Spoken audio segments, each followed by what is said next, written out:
이 더불어민주당 이재명 후보가 영입한 인재 1호이죠. 바로 지금 보시는 조동현 서경대 군사학과 교수에 대한 이야기를 해보겠습니다. 조동현 교수는 공동선대위원장 자격으로요.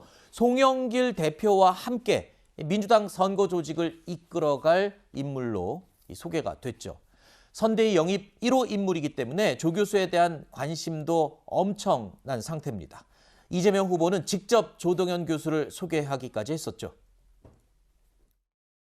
앞으로 우리가 미래로 나아가고 경제가 성장하고 공정한 질서가 유지되는 그런 사회, 합리적인 사회로 가야 합니다. 젊은 미래로 갈 우리 민주당 선대위의 그 길에 맨 앞장서서 지휘를 해주실 우리 공동상임선대위원장 조동현 교수님을 다시 한번 환영하고.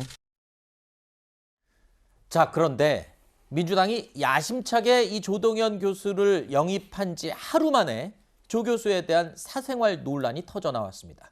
자, 조동현 교수의 전 남편이 이혼 이후에 본인의 아이가 아닌 것 같다며 이 친자 확인 시험을 진행을 했고 결국에 유전자 불일치 결론이 났다는 TV조선 보도가 있었는데요.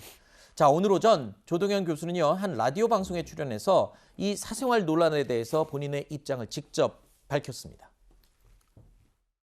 제 개인적인 사생활로 인해서 많은 분들께서 불편함을 분명히 느끼셨을 것이고 분노도 느끼셨을 텐데 그런 부분에서 너무나 송구스럽고 일단 처음부터 좀 기울어진 결혼 생활을 시작을 했고 다만 저 같은 사람은 조금 더 당당하게 일하는 엄마의 모습을 다시금 보여줄 수 있는 기회를 허락받지 못하는 것인지. 자, 조동현 교수는 이재명 후보가 1호로 영입한 인재입니다. 더구나 송영길 대표와 함께 선두에 서서 투톱으로 선거 조직을 이끌어갈 인물인데 선거 전국에서 굉장히 상징적 인물치고는 굉장히 논란에 휩싸이게 된 것 같습니다. 이런 인물에 대한 사생활 논란, 글쎄요, 민주당도 곤란한 입장일 것 같아요. 그리고 라디오 방송에서 직접 입장을 밝힌 내용을 들어보니까 TV조선이 보도한 내용에 대해서 그 사실 자체는 인정을 하는 것으로 지금 파악이 되는데 어떻습니까? 제가 사실 자체를 인정했다고 얘기하기는 좀 어려울 것 같고요. 모르겠어요, 사실은. 그러니까 무슨 말이냐면 논란이 되는 것에서 적극적으로 얘기는 안 하시고 물론 실망을 드린 부분 이렇게 얘기했다고 해서 그걸 인정했다 이렇게 제가 단정적으로 얘기할 수 있는 상황은 아닌 것 같고요. 일단 좀 지켜봐야 될 것 같습니다. 본인이 말씀 안 하시면 우리가 그걸 말해라 말아라 얘기할 수 있는 상황은 아닌 것 같고요. 일단 민주당 입장에서는 이런 일이 불거진 거가 그렇게 좋은 현상은 아니죠. 어쨌든 선거 과정에서 1호 영입 인사신데 이런 논란이 되니까 그게 이제 이미지에 영향을 줄 수 있는 부분인데 어쨌든 본인이 입으로 하지 않는 이상 이게 사실이냐 아니냐. 왜냐하면 민주당에서는 아마 사실관계 물어보고 확인하는 과정에서는 사실이 아닌 걸로 이렇게 확인한 걸로 저는 들었거든요. 네.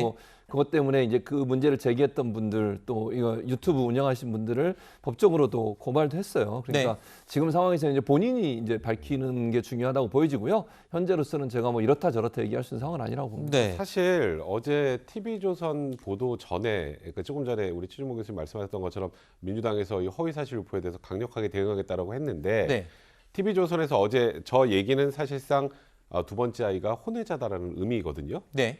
이제 이에 대해서는 사실 이 도덕적으로, 그러니까 법적으로 문제를 떠나서 도덕적으로 국민들이 불편해하는 분들이 꽤 많을 거란 말이죠. 근데 이에 대해서 만약에 이게 사실이 아니었으면 오늘 조동현 교수가 아침에 라디오에서 사과를 하지 않았겠죠. 사과를 할 일이 아니죠. 이게 허위 사실이라는 걸 아니면 어떤 상황이라는 걸 얘기를 하셨을 텐데 사실상 시인하는 모양새였던 것 같습니다. 이 사생활에 대해서 국민들이 좀 불편해하고 이런 것에 대해서 송구스러움을 밝혔기 때문에 그 논란은 사실이라는 전제로 지금 출발을 해야 되는 상황인 것 같고요. 저는 최준목 교수님이랑 이건 의견이 좀 다른데 그렇다면 저는 말씀드린 것처럼 이게 법적인 문제가 있는 건 아니니까 결국 이제 이 후보 캠프 측에서는 국민들의 이게 마음과 여론이 중요한 것 아니겠습니까? 네. 이런 부분들에 대해서 이제 조동현 교수와 또 민주당에서 고민을 해야 될 부분이 아닌가 이런 생각이 듭니다. 백 변호사께서는 법적인 문제를 떠나서 도덕적인 부분 또는 국민들의 여론, 국민들의 생각이 좀 중요해지는 것 같다라고 평가를 해주셨는데요. 자, 조동현 교수의 사생활 논란에 대해서 그렇다면 이재명 후보와 선대위 관계자들은 어떻게 생각하고 있을까요? 자, 선대위에서 인재 영입을 담당하고 있는 백혜련 의원의 목소리와 이재명 후보의 목소리 이어서 함께 들어보시죠. 모든 정치 행위는 국민에 대해서 책임지는 것입니다. 우리 국민들의 판단을 좀 지켜보도록 하겠습니다. 가정입니다만 만약 팩트 체크를 해서 이게 사실로 밝혀진다면 그러면은 당 차원에서 뭔가 조치가 있는 겁니까? 본이 여러 가지 좀 판단이 필요할 것이라고 보는데요.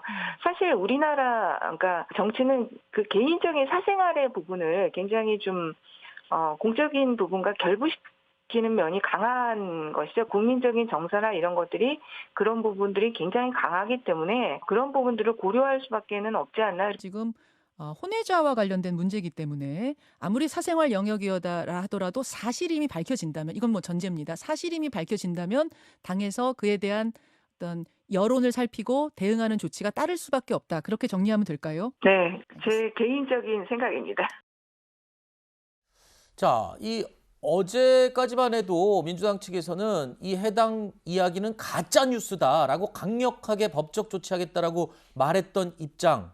그와 비교하면 지금 살짝 한 발 물러선 듯이 느껴지거든요. 그러니까 백 변호사님이 조금 전에 얘기하셨던 것처럼 그 문제가 사실이라고 전제된다면은 이 문제는 신중할 수밖에 없으니까 저렇게 얘기를 하는 거고 네. 백혜련 의원이 우리나라는 특별히 뭐 개인의 사생활 영역을 공적인 부분에 연결시키는 경향이 강하다 이렇게 말씀하셨는데 그거는 세계 어느 나라나 마찬가지입니다. 네. 똑같이 사생활의 영역이라고 하더라도 그분이 지금 이재명 후보의 어떤 캠프의 상징인 선대위원장 인재 영입 1호가 됐으면은 분명히 공적인 부분이 있는 거고 검증할 필요가 있는 거고요. 미국에서도 워터게이트 사건 같은 것들이 워터게이트는 아니었고 클린턴 때 그런 네. 일이 있었잖아요. 클린턴 대통령 때 그런 부분들이 다 사적인 영역이지만 문제가 됐던 부분이거든요. 그렇기 때문에 이 문제는 만약에 저 부분이 사실이라면은 민주당에서도 이거를 신중하게 검토를 할 수밖에 없는 문제인데 다만 이 문제는 언론이 검증할 부분인 거는 맞다고 봐요. 저는 TV조선에서 그거를 보도한 것 자체는 뭐 그렇게 부적절하다고 보이지가 않는데 다만 이 문제를 윤석열 후보 캠프에서 너무 키우는 거는 별로 뭐 좋아 보이지는 않는다. 다만 저분의 어떤 전문성 같은 문제를 가지고 공격을 할 수 있지만은 이 문제는 언론의 검증의 영역으로 놔두고 상대 후보 캠프에서는 다른 부분을 가지고 집중했으면 좋겠다는 생각이 듭니다. 네, 알겠습니다. 자, 저희가 준비한 다음 Q&A로 계속 이어가겠습니다. 확인해 보시죠.